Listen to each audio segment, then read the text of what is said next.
बंगाल की खाड़ी में भारत को लेकर के बांग्लादेश की बहुत बड़ी साजिश इस वक्त नाकाम हो चुकी है। ऐसी खबर सामने आ रही है जिसने न सिर्फ भारत बल्कि इस वक्त पूरी दुनिया में हड़कंप मचा दिया है। बता दें कि बांग्लादेश को लेकर के इस वक्त बंगाल की खाड़ी में भारतीय सेना की तरफ से बहुत बड़ा एक्शन लिया गया है।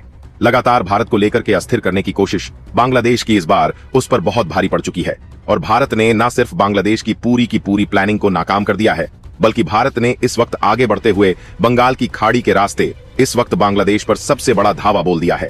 भारत की तरफ से इस वक्त भीषण हमला किया गया है बांग्लादेश की वाटर टेरिटरी के अंदर होते हुए, और भारत ने एक दो नहीं बल्कि बांग्लादेश के कई ठिकानों को इस वक्त टारगेट करते हुए ध्वस्त किया है। यह ठिकाने बांग्लादेश के लिए बेहद अहम थे और इसी ठिकानों के जरिए भारत के ऊपर बड़ी प्लानिंग रच रहा था बांग्लादेश। और अब भारत ने इन टारगेट को ध्वस्त करने के साथ ही अपने IAS विक्रांत को बांग्लादेश के इस टेरिटरी के बेहद करीब पहुंचा दिया है। बता दें कि बांग्लादेश के 500 नॉटिकल माइल के दायरे के अंदर इस वक्त भारत के लगभग 50 से ज्यादा युद्धपोत पहुंच चुके हैं।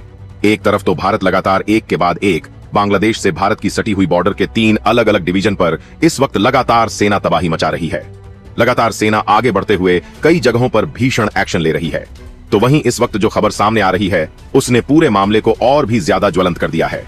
और यह खबर सिर्फ भारत और बांग्लादेश तक नहीं, अब इस खबर की जो गूंज है वह यहां से लेकर के वॉशिंगटन और अब पाक और चीन 2 के कानों तक भी पहुंच चुकी है, क्योंकि भारत का यह इतना बड़ा एक्शन अब तक किसी भी देश ने प्रेडिक्ट नहीं किया था और भारत अचानक से इतनी बड़ी कार्रवाई करेगा इस बात का अंदाजा किसी को भी जरा सा नहीं था।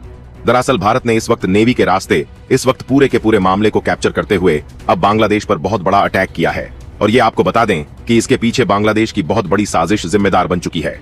एक तरफ तो भारत के IAS विक्रांत को घेरने की कोशिश और दूसरी तरफ भारत के खिलाफ उठाया गया इतना बड़ा साजिश का कदम अब बांग्लादेश के लिए बहुत बड़ी आफत बन चुका है। क्या है पूरी खबर, क्या पूरी अपडेट इस वक्त निकल कर आ रही है, बताएंगे आपको इस वीडियो में।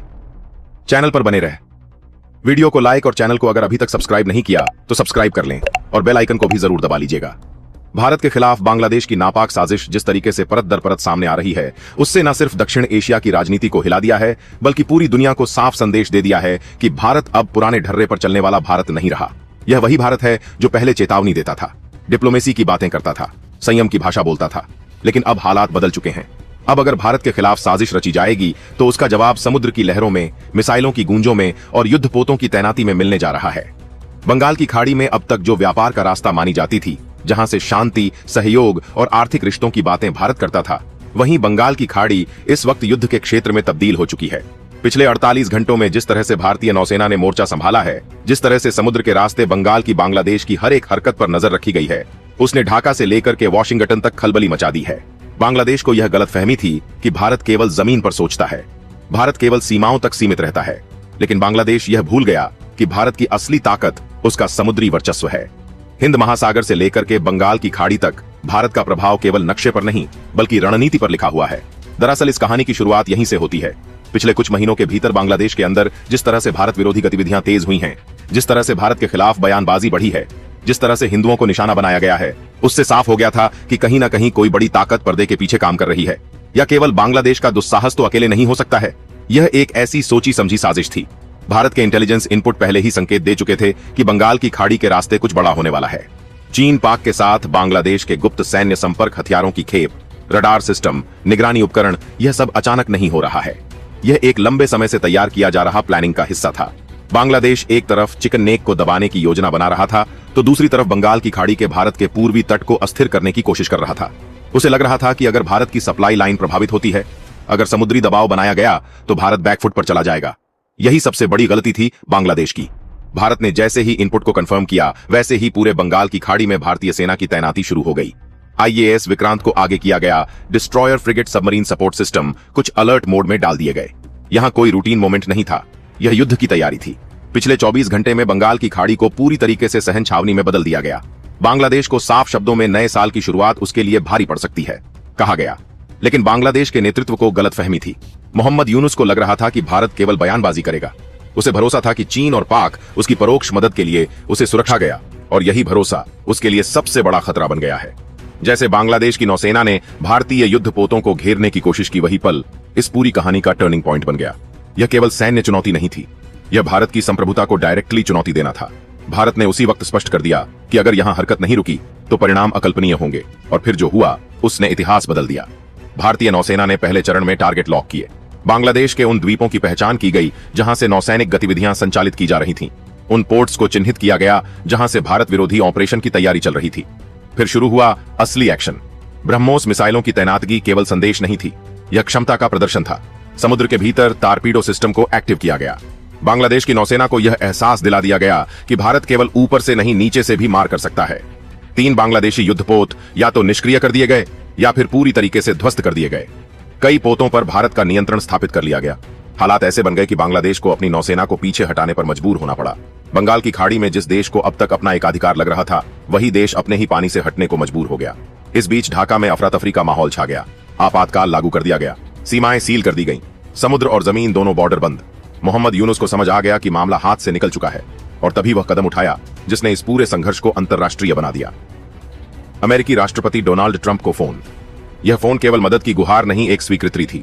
यह मान लेना कि बांग्लादेश अकेले इस हालात को संभाल नहीं सकता। अमेरिका भी इस पूरे घटनाक्रम पर चुप नहीं बैठा।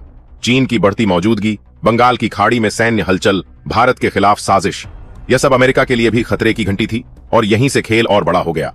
अब यह खेल केवल भारत बनाम बांग्लादेश नहीं, बल्कि यह अब शक्ति संतुलन की लड़ाई बन गई। बांग्लादेश की बंगाल की खाड़ी में जब भारतीय नौसेना ने अपनी स्थिति और मजबूत की, उसी वक्त साफ हो गया था कि अब यह सिर्फ एक जवाबी कार्रवाई नहीं, बल्कि यह एक भारत की तरफ से रणनीतिक संदेश है। यह संदेश सिर्फ बांग्लादेश के लिए नहीं, बल्कि उन तमाम ताकतों के लिए था जो पर्दे के पीछे बैठकर भारत को घेरने की पूरी साजिश रचे हुए थे। बांग्लादेश को लग रहा था कि वह समुद्री सीमा के नाम पर भारत को दबाव में ले सकता है। उसे यह भ्रम हो गया था कि इंटरनेशनल वाटर का सहारा लेकर वह भारत को रोक देगा, लेकिन भारत ने बहुत पहले ही तय कर लिया था कि अब सीमाओं की परिभाषा वही होगी जो भारत तय करेगा। भारतीय नौसेना ने दूसरे चरण में बंगाल की खाड़ी के उन रूट्स को पूरी तरीके से ब्लॉक करना शुरू किया जिनका इस्तेमाल बांग्लादेश हथियारों की सप्लाई के लिए कर रहा था। चीन से आने वाले कंटेनर जिन्हें व्यापारिक जहाज दिखा के भेजा जा रहा था, उन पर सबसे पहले नजर गई और इस नजर के बीच में इंटेलिजेंस इनपुट साफ कह रहे थे कि इन कंटेनरों के अंदर सिर्फ मशीनरी नहीं, बल्कि भारत विरोधी जहर भरा हुआ है। रडार सिस्टम, निगरानी उपकरण, समुद्री माइंस, मिसाइल गाइडेड सिस्टम, सब कुछ छिपाकर भेजा जा रहा था। भारत ने बिना शोर मचाए इन सब शिप को इंटरसेप्ट करते हुए इंटरनेशनल बॉर्डर क्रॉस करने से पहले ही उन्हें रोक लिया। यह वही पल था जब बांग्लादेश की पूरी योजना धराशायी हो गई।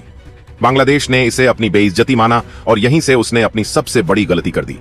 बांग्लादेश की नौसेना को आदेश दिया गया कि भारतीय युद्धपोतों को घेरा जाए। उन्हें चेतावनी दी जाए कि वह पीछे हटे या सीधे तौर पर भारत को चुनौती देना था। भारत ने इस चेतावनी का जवाब चेतावनी से नहीं, बल्कि इस बार कार्रवाई से दिया। भारतीय नौसेना ने एक साथ कई दिशाओं से दबाव बनाना शुरू कर दिया।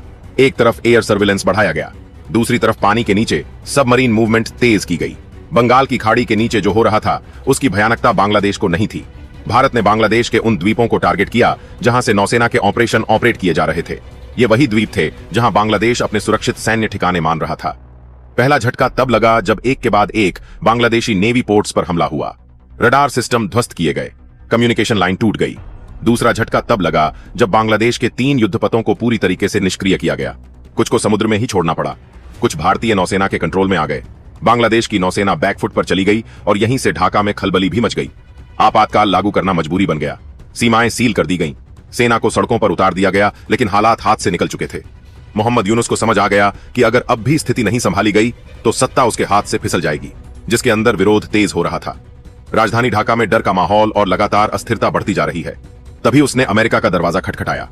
डोनाल्ड ट्रंप को किया गया फोन केवल एक कूटनीतिक बातचीत नहीं, यह एक साफ संदेश है कि बांग्लादेश भारत के सामने टिक नहीं पा रहा है। अमेरिका इस पूरे घटनाक्रम को बहुत ध्यान से मॉनिटर कर रहा था, क्योंकि मामला सिर्फ भारत और बांग्लादेश तक सीमित नहीं था। चीन की बढ़ती दखल अंदाजी अमेरिका के लिए सबसे बड़ा खतरा पहले ही बन चुकी थी। बंगाल की खाड़ी अगर चीन के प्रभाव में जाती तो इसका सीधा असर हिंद महासागर की सुरक्षा समझौतों पर पड़ता। अमेरिका ने बांग्लादेश को साफ शब्दों में चेतावनी तक दे डाली। अगर चीन की सैन्य मजदूरी बढ़ी और वहां पर मौजूदगी उतरी तो अमेरिका चुप नहीं बैठेगा। यहीं से पाक में बेचैनी भी बढ़ने लगी, क्योंकि पाकिस्तान में इस पूरे खेल में पीछे से समर्थन अब तक साफ देखने को मिल रहा था। भारत को चिकन नेक के रास्ते कमजोर करने की योजना बनाई जा रही थी। पूर्वोत्तर भारत में अशांति फैलाने की कोशिश, यह सब एक बड़े प्लान का हिस्सा था। लेकिन भारत ने इस प्लान को ही उलट दिया। भारत ने साफ संकेत दिया कि अब चिकन नेक सिर्फ कमजोर कड़ी नहीं, बल्कि भारत की ताकत बनने जा रहा है। रंगपुर डिवीजन पर नजर, समुद्री घेराबंदी और कूटनीतिक दबाव तीनों एक साथ काम कर रहे थे। बांग्लादेश के अंदर हालात और बिगड़ते चले गए। हिंदुओं पर हो रहे हमलों का मुद्दा अंतर्राष्ट्रीय स्तर पर उठने लगा। मानवाधिकार संगठनों की नजरें ढाका पर टिक गईं। मोहम्मद यूनुस की स्थिति और कमजोर होती चली गई। सेना के भीतर भी असंतोष की खबरें सामने आईं और एक के बाद एक लगातार शेख हसीना के वापसी होने की अटकलें भी शुरू हो गईं। अगर शेख हसीना लौटते हैं तो सत्ता का पूरा समीकरण बदल जाएगा। भारत इस पूरे घटनाक्रम को बेहद शांति लेकिन पूरी ताकत के साथ देख रहा था। भारत को पता था कि अब वक्त उसके पक्ष में अब आने लगा है। बंगाल की खाड़ी में भारतीय नौसेना की मौजूदगी लगातार बढ़ती जा रही है। हर मोमेंट पर नजर रखी गई, हर जहाज, हर सिग्नल, हर रेडियो कॉल मॉनिटर किया जाएगा। भारत ने साफ कर दिया कि यह ऑपरेशन अभी खत्म नहीं हुआ, यह सिर्फ शुरुआत है। बांग्लादेश को समझ में आ चुका है कि अब भारत पीछे हटने वाला नहीं है और उसके पास पीछे हटने के अलावा बांग्लादेश ने के लिए कोई रास्ता अब बचा भी नहीं है। भारत ने साफ कर दिया कि बंगाल की खाड़ी में यह ऑपरेशन अब भी खत्म नहीं हुआ। भारतीय नौसेना की तैनाती बरकरार है। आईएएस, विक्रांत और अन्य युद्धपोत अब बेहतर पोजीशन में और आगे लगातार बढ़ रहे हैं। यह सर्विलांस, अंडर वाटर निगरानी लगातार जारी है। भारत ने बांग्लादेश को स्पष्ट संकेत दिया है कि अगर आगे किसी भी तरीके की मूवमेंट, किसी भी तरीके की साजिश या किसी भी तरीके के उसका उकसावे वाली कार्रवाई अब इसके आगे की जाती है तो भारत सीधे और निर्णायक एक्शन लेगा। ढाका में इस वक्त हालात पूरी तरीके से नियंत्रण से बाहर हैं। आपातकाल लागू है। सेना और पुलिस को हाई अलर्ट पर रखा गया है। बांग्लादेश की नौसेना को बंगाल की खाड़ी से पीछे हटने के आदेश तक दिए जा चुके हैं। कई सैन्य ठिकानों को खाली कराया जा रहा है। मुंबई यूनुस की सरकार पर चौतरफा दबाव बना हुआ है। एक तरफ देश के अंदर हालात बिगड़ते हुए हैं तो दूसरी तरफ अंतर्राष्ट्रीय स्तर पर सवाल खड़े हो चुके हैं। अमेरिका की चेतावनी के बाद बांग्लादेश की रणनीति पूरी तरीके से बदलती नजर आ रही है। भारत की तरफ से साफ कर दिया गया है कि चिकन नेक को लेकर के कोई भी साजिश अब बर्दाश्त नहीं की जाएगी। पूर्वोत्तर भारत की सुरक्षा को लेकर के भारत किसी भी हद तक आगे उतरने को तैयार है। बंगाल की खाड़ी में भारत का दबदबा पहले से ही ज्यादा मजबूत हो चुका है। पाक के इस पूरे घटनाक्रम के बाद पूरी तरीके से बैकफुट पर जाना, चीन की गतिविधियों पर लगातार नजर रखना भारत का यह सबसे बड़ा ताकतवर और टर्निंग पॉइंट रहा। भारत ने साफ कर दिया है कि अब कोई भी देश के पर्दे से पीछे से बांग्लादेश को उकसाने की कोशिश करेगा तो उसका सीधा असर जमीनी और समुद्री स्तर पर दिखाई देगा। फिलहाल स्थिति यही है कि बंगाल की खाड़ी में भारत का पूरा कंट्रोल सिस्टम हाथ में आ चुका है। आगे आने वाले दिन इस पूरे क्षेत्र के लिए बेहद अहम होने वाले हैं। इस पूरी घटना पर लगातार भारत अपनी पैनी नजर टिकाए हुए हैं। भारत ने साफ शब्दों में कहा है कि यह स्थिति बेहद विस्फोटक हो जाएगी अगर बांग्लादेश की तरफ से कोई भी मूवमेंट कैप्चर की जाती है। और भारत ने सीधे शब्दों में जो चेतावनी दी है वह न सिर्फ बांग्लादेश को है बल्कि अब पाक और चीन को भी डायरेक्टली वार्निंग दी गई है। हालांकि इस वक्त हालात ऐसे बन चुके हैं कि भारत के 22 से ज्यादा युद्धपोत बांग्लादेश के वाटर टेरिटरी को क्रॉस करके अपने इंटरनेशनल बॉर्डर के आगे बढ़ चुके हैं। बंगाल की खाड़ी में अचानक बदले हालात के बाद कहानी का पहला भाग उसी क्षण से आगे बढ़ता है जब भारत ने यह स्पष्ट कर दिया कि अब यह टकराव केवल चेतावनियों और बयानबाजी तक सीमित नहीं रहेगा बल्कि हर उस साजिश का जवाब जमीन, समुद्र और कूटनीति तीनों स्तरों पर दिया जाएगा। भारतीय नौसेना की तैनाती जैसे जैसे और सघन होती गई वैसे वैसे पूरे क्षेत्र में शक्ति संतुलन की तस्वीर तेजी से बदलने लगी, क्योंकि अब तक जो देश खुद को सुरक्षित मान रहे थे उन्हें यह एहसास होने लगा कि समुद्री मार्गों पर नियंत्रण केवल जहाजों की संख्या से नहीं बल्कि रणनीतिक इच्छा शक्ति से तय होता है। भारत ने बंगाल की खाड़ी में जिस तरह मल्टी लेयर सर्विलांस सिस्टम सक्रिय किया उसमें सैटेलाइट ट्रैकिंग से लेकर अंडर वाटर ड्रोन और पनडुब्बी रोधी नेटवर्क तक सब कुछ एक साथ काम करने लगा, जिससे हर मूवमेंट पर नजर रखी जाने लगी। और यही वह बिंदु था जहां बांग्लादेश की योजनाएं एक एक करके उजागर होने लगी, क्योंकि जिन रूट्स को वह अब तक सुरक्षित समझ रहा था वही रूट्स भारत की निगरानी में आ चुके थे। ढाका के भीतर सत्ता के गलियारों में बेचैनी बढ़ती जा रही थी, क्योंकि एक तरफ सैन्य दबाव था तो दूसरी तरफ अंतर्राष्ट्रीय मंचों पर सवाल उठने लगे थे कि आखिर बांग्लादेश किस दिशा में जा रहा है। भारत ने इस दौरान संयम का प्रदर्शन करते हुए सीधे तौर पर नागरिक ढांचे को निशाना न बनाकर केवल रणनीतिक, सैन्य और लॉजिस्टिक ठिकानों पर ध्यान केंद्रित किया, ताकि यह संदेश जाए कि यह कार्रवाई किसी देश के खिलाफ नहीं बल्कि अस्थिरता फैलाने वाली साजिशों के खिलाफ है। इसी बीच पूर्वोत्तर भारत में सुरक्षा एजेंसियों को हाई अलर्ट पर रखा गया और चिकन नेक कॉरिडोर के आसपास बुनियादी ढांचे को मजबूत करने का काम तेज कर दिया गया, जिससे यह साफ हो गया कि भारत अब इस ऐतिहासिक कमजोरी को स्थायी ताकत में बदलने के मूड में है। बंगाल की खाड़ी में भारतीय युद्धपोतों की मौजूदगी केवल सैन्य शक्ति का प्रदर्शन नहीं थी बल्कि यह एक मनोवैज्ञानिक दबाव भी था, जिसने बांग्लादेश की नौसेना के भीतर भ्रम और असमंजस पैदा कर दिया, क्योंकि कई निचले स्तर के अधिकारियों को यह समझ नहीं आ रहा था कि जिस रास्ते पर वे आगे बढ़ रहे हैं उसका अंत कहां होगा।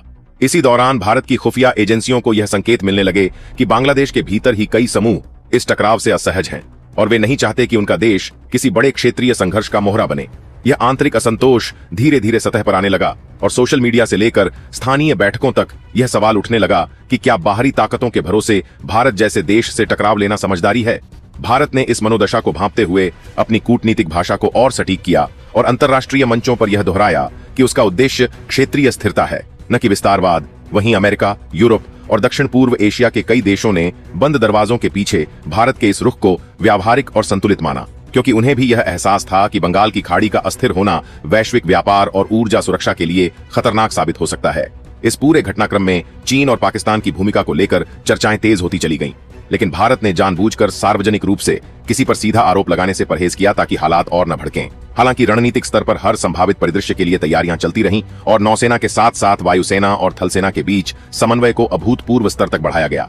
बांग्लादेश के लिए यह स्थिति और भी जटिल होती जा रही थी, क्योंकि एक तरफ समुद्र में दबाव बढ़ रहा था तो दूसरी तरफ आर्थिक संकेतक भी डगमगाने लगे थे। बंदरगाहों पर गतिविधियां धीमी पड़ने लगीं, बीमा कंपनियों ने जोखिम प्रीमियम बढ़ा दिए और विदेशी निवेशकों के बीच अनिश्चितता फैलने लगी, जिससे ढाका की सरकार पर आंतरिक दबाव और तेज हो गया। भारत ने इस दौरान मानवीय मोर्चे पर भी अपनी छवि को मजबूत किया और यह संकेत दिया कि किसी भी नागरिक संकट की स्थिति में वह राहत और चिकित्सा सहायता देने को तैयार है। इस कदम का असर यह हुआ कि बांग्लादेश के सीमावर्ती इलाकों में रहने वाली आबादी के बीच भारत को लेकर धारणा में बदलाव आने लगा और वर्षों से पनप रहा अविश्वास धीरे धीरे सवालों में बदलने लगा। पहले भाग का यह चरण इसी मानसिक और रणनीतिक बदलाव के साथ समाप्त होता है, जहां एक तरफ भारत ने यह स्थापित कर दिया कि वह किसी भी साजिश का निर्णायक जवाब देने में सक्षम है, तो दूसरी तरफ बांग्लादेश के भीतर और बाहर यह साफ दिखने लगा कि यह टकराव केवल सैन्य शक्ति की परीक्षा नहीं, बल्कि दूरदर्शिता, संतुलन और सही समय पर लिए गए फैसलों की भी कसौटी है। और आने वाले हिस्सों में यही तनाव और भी गहराता हुआ नए मोड़ लेने वाला है। बंगाल की खाड़ी में भारत की निर्णायक मौजूदगी के बाद दूसरे भाग की कहानी उस चरण में प्रवेश करती है जहां सैन्य कार्रवाई से ज्यादा महत्वपूर्ण मनोवैज्ञानिक, कूटनीतिक और रणनीतिक दबाव का खेल शुरू हो जाता है। क्योंकि जैसे ही भारतीय नौसेना ने अपनी पोजीशन स्थिर की और आईएएस विक्रांत के नेतृत्व में मल्टीलेयर नेवल स्क्रीन तैयार की, वैसे ही बांग्लादेश के भीतर सत्ता के गलियारों में बेचैनी खुलकर सामने आने लगी। ढाका के पावर सेंटर्स को अब यह समझ आने लगा था कि यह टकराव केवल सीमित समय की सैन्य झड़प नहीं, बल्कि लंबे समय तक चलने वाला रणनीतिक दबाव बन सकता है, जिसका असर अर्थव्यवस्था, राजनीति और आंतरिक स्थिरता तीनों पर पड़ेगा। भारत की रणनीति अब सीधे हमले से आगे बढ़कर नियंत्रित प्रभुत्व की ओर जाती दिख रही थी, जहां हर मूवमेंट, हर जहाज और हर कूटनीतिक बयान एक सोची समझी स्क्रिप्ट का हिस्सा बन चुका था। बंगाल की खाड़ी में भारतीय निगरानी प्रणाली इतनी सघन हो चुकी थी कि बांग्लादेश की नौसेना को अपनी ही जलसीमा में कदम रखने से पहले कई बार सोचना पड़ रहा था। Satellite feed, under water sensor और एयरबोर्न सर्विलांस ने मिलकर एक ऐसा अदृश्य घेरा बना दिया था जिसमें कोई भी गतिविधि भारत की नजरों से बच नहीं पा रही थी। इस बीच बांग्लादेश की अंतरिम सरकार के भीतर मतभेद गहराने लगे। कुछ नेता यह मानने को तैयार थे कि भारत के साथ टकराव की नीति ने देश को गलत दिशा में धकेल दिया है, जबकि कट्टरपंथी धड़ा अभी भी बाहरी समर्थन के भ्रम में आक्रामक रुख बनाए रखने की बात कर रहा था। यही आंतरिक खींचतान बांग्लादेश की सबसे बड़ी कमजोरी बनकर उभर रही थी। भारत इस कमजोरी को भुनाने के बजाय संयम के साथ समय को अपने पक्ष में काम करने दे रहा था, क्योंकि नई दिल्ली जानती थी कि जब दबाव लंबे समय तक बना रहता है तो गलत फैसले अपने आप सामने आने लगते हैं। इसी दौरान अंतर्राष्ट्रीय मंचों पर गतिविधियां तेज हो गईं। संयुक्त राष्ट्र, आसियान और कई पश्चिमी देशों के बंद कमरों में बैठकों का दौर शुरू हुआ, जहां भारत ने स्पष्ट शब्दों में यह दोहराया कि उसकी कार्रवाई आक्रामक विस्तार नहीं बल्कि आत्मरक्षा और क्षेत्रीय स्थिरता सुनिश्चित करने के लिए है। इस संतुलित रुख ने भारत को नैरेटिव वॉर में बढ़त दिलाई, क्योंकि बांग्लादेश की ओर से आ रहे बयान आक्रोश और हताशा से भरे नजर आने लगे। आर्थिक मोर्चे पर भी असर दिखने लगा। बंगाल की खाड़ी के मार्गों पर बढ़ी सख्ती के कारण बांग्लादेश के बंदरगाहों पर कंटेनरों की आवाजाही धीमी पड़ने लगी। बीमा प्रीमियम बढ़े, विदेशी निवेशकों में घबराहट फैलने लगी और मुद्रा पर दबाव बढ़ गया। आम नागरिकों के बीच यह सवाल उठने लगा कि आखिर किस नीति के कारण देश इस मोड़ पर आ खड़ा हुआ है। भारत की ओर से कोई औपचारिक नाकेबंदी घोषित नहीं की गई थी, लेकिन वास्तविकता यह थी कि समुद्री मार्गों पर भारत की मौजूदगी ही अपने आप में एक सॉफ्ट ब्लॉकेड का काम कर रही थी। इस चरण में भारत ने मानवीय और संचार पहलुओं पर भी फोकस बढ़ाया। अंतर्राष्ट्रीय मीडिया को नियंत्रित ब्रीफिंग दी गई, राहत और चिकित्सा तैयारियों की जानकारी साझा की गई ताकि यह संदेश जाए कि भारत किसी भी स्थिति में क्षेत्रीय मानवीय संकट नहीं चाहता। बांग्लादेश के भीतर कुछ क्षेत्रों में स्थानीय प्रशासन ने भी अनौपचारिक रूप से तनाव कम करने की कोशिशें शुरू कर दी, क्योंकि उन्हें अंदाजा हो चुका था कि सैन्य टकराव जितना लंबा चलेगा, आंतरिक अस्थिरता उतनी ही बढ़ेगी। इसी बीच चीन और पाकिस्तान की भूमिका को लेकर अटकलें तेज होती रहीं, लेकिन भारत की खुफिया एजेंसियों ने हर संभावित हस्तक्षेप को पहले ही डिटरेंस के जरिए सीमित करने की रणनीति अपना ली थी, जिससे यह साफ हो गया कि यह संघर्ष किसी बड़े क्षेत्रीय युद्ध में तब्दील न हो पाए। दूसरे भाग के अंत तक स्थिति कुछ ऐसी बनती है जहां हथियारों की गूंज से ज्यादा कूटनीतिक संदेश, आर्थिक संकेत और मनोवैज्ञानिक दबाव बोलने लगते हैं। बांग्लादेश के लिए यह स्पष्ट होने लगता है कि भारत के साथ सीधा टकराव केवल सैन्य हार का नहीं बल्कि दीर्घकालिक राष्ट्रीय नुकसान का कारण बन सकता है। वहीं भारत के लिए यह चरण इस बात की पुष्टि करता है कि आधुनिक भू राजनीति में निर्णायक बढ़त केवल मिसाइलों और युद्धपोतों से नहीं बल्कि धैर्य, नैरेटिव कंट्रोल और बहुस्तरीय रणनीति से हासिल की जाती है। और इसी संतुलन के साथ यह दूसरा भाग समाप्त होता है, जहां समुद्र की सतह पर भले ही शांति दिखती हो, लेकिन उसके नीचे चल रहा रणनीतिक खेल आने वाले चरणों के लिए जमीन तैयार कर चुका होता है। बंगाल की खाड़ी में हालात जिस दिशा में आगे बढ़ चुके थे, उसके बाद तीसरे चरण की कहानी अपने आप में और भी ज्यादा गहरी, जटिल और निर्णायक बनती चली जाती है, क्योंकि भारतीय नौसेना की मजबूत मौजूदगी अब केवल सैन्य दबाव तक सीमित नहीं रह जाती। बल्कि वह पूरे क्षेत्र के मनोवैज्ञानिक संतुलन को भी बदलने लगती है। जैसे ही आईएनएस विक्रांत और उसके साथ तैनात युद्धपोतों ने अपनी पोजीशन और आगे बढ़ाई, वैसे ही बांग्लादेश के भीतर सत्ता, सेना और प्रशासन के बीच छिपे हुए अंतर्विरोध खुलकर सामने आने लगे।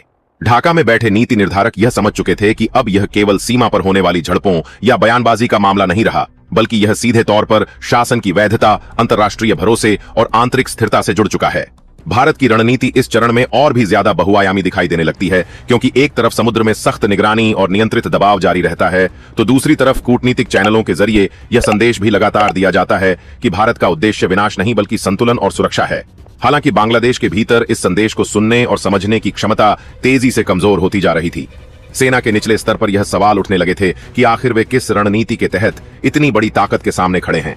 वहीं आम नागरिकों के बीच डर, गुस्सा और असमंजस एक साथ पनपने लगा था। बंदरगाहों पर काम ठप होने लगा, व्यापारिक जहाजों की आवाजाही रुकने से आर्थिक दबाव साफ दिखने लगा और इसका सीधा असर बाजारों, ईंधन आपूर्ति और रोजमर्रा की जिंदगी पर पड़ने लगा। इसी बीच भारत ने सूचना और संचार के मोर्चे पर भी अपनी सक्रियता बढ़ा दी।